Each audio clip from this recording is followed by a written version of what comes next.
Sejahtera semua, selamat datang ke channel Fels Lifestyle. Halo semua, salam sejahtera Malaysia.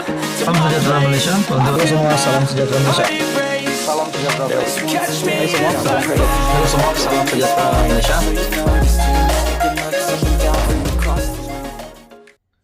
Salam sejahtera Malaysia. Selamat datang ke channel Fels Lifestyle.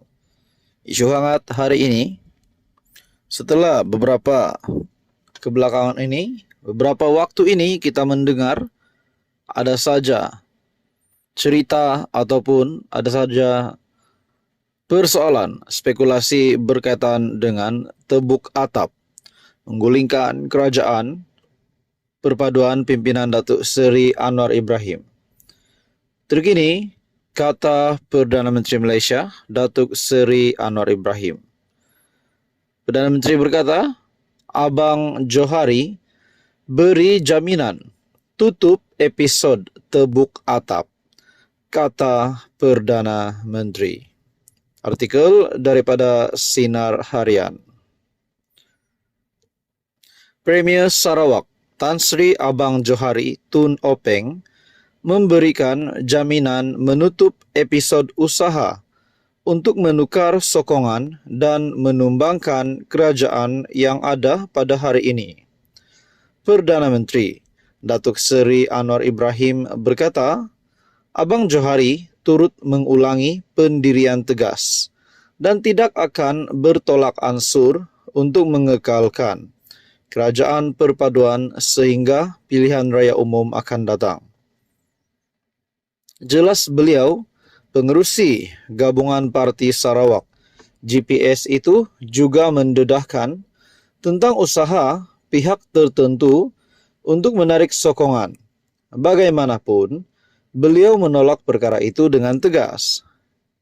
Secara konsisten selama setahun, mereka GPS tegas kalau ada pun percubaan tebuk atap, ini akan hanya berasas sekiranya ada peluang yang diberikan kedua-dua negeri itu, Sabah dan Sarawak.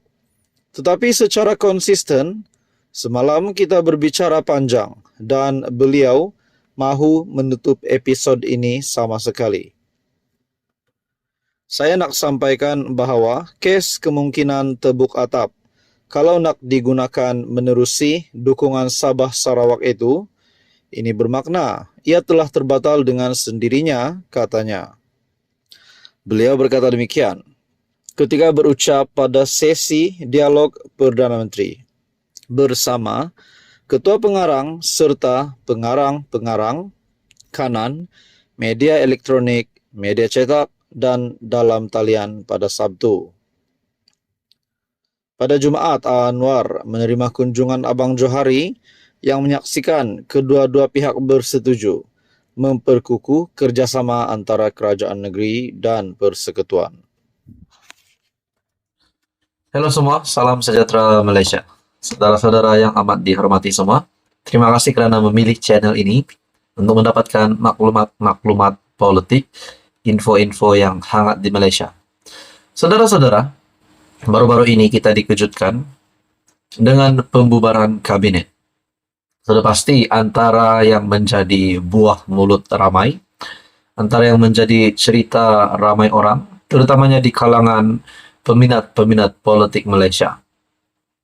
Berkaitan dengan rombakan kabinet, pasti ada yang sangka.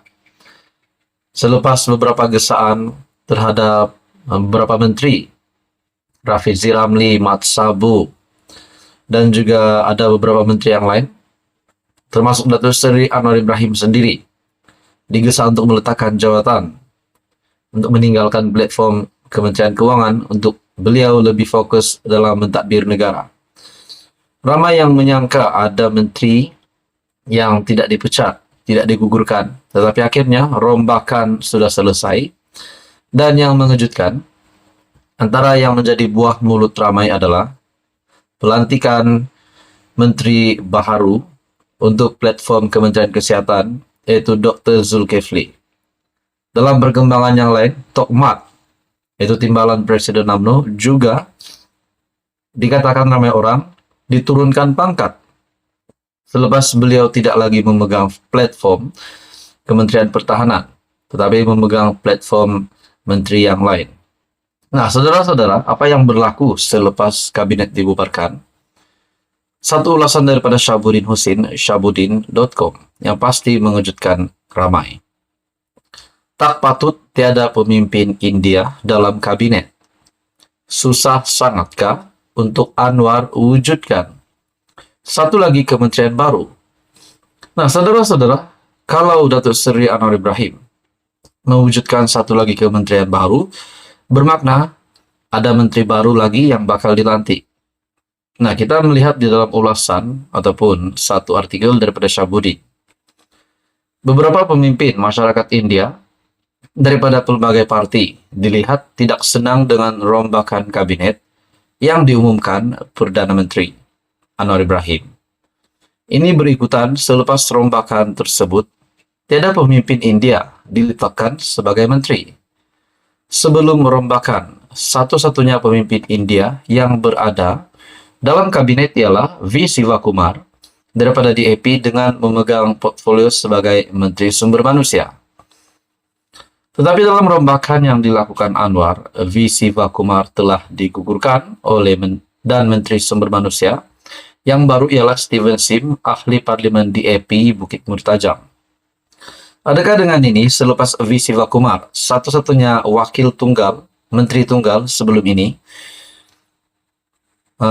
daripada India, yang akhirnya digugurkan, akhirnya menjadi isu, menjadi kontroversi, tidak lagi ada menteri India di dalam kabinet baru Anwar. Adakah dengan ini sekali lagi kerombakan boleh berlaku dalam masa yang terdekat? Adakah V. Sivakumar akan dilantik semula? Nah, saudara-saudara, daripada Syahabuddin Husin, bersekali dengan pengguguran V. Sivakumar dan disusuli Steven Sim dinaikkan pangkat daripada timbalan Menteri Keuangan menjadi Menteri Sumber Manusia. Seorang lagi pemimpin DAP turut dilantik sebagai menteri, yaitu Gobind Singh Dio, yang diberikan amanah sebagai Menteri Digital. Masalahnya, meskipun DAP diberi tambahan satu lagi kursi menteri selepas V. Sivakumar digugurkan, tetapi Gobind Singh Dio yang dilantik bukan seorang India. Beliau sebaliknya adalah berketurunan Bengali, yaitu anak kepada mendiang Karpal Singh. Bermakna V. Sivakumar yang digugurkan dan kedudukannya yang sebelum ini dikira mewakili kaum India tidak diganti dengan sesiapa daripada pemimpin India. Jika kita berbangsa India, kita pun pasti kecewa dan kecil hati. Lebih-lebih lagi, kaum India agak ramai juga jumlahnya yang menyokong PH sejak dulu, baik melalui DAP maupun PKR. Adakah dengan ini rombakan akan dilakukan lagi untuk menstabilkan kabinet, untuk membuat keseimbangan di dalam kabinet? Adakah Datuk Seri Anwar Ibrahim akan memasukkan semula menteri India di dalam kabinet? Apa komen Anda? Sekian saja, teruskan bersama di dalam channel ini.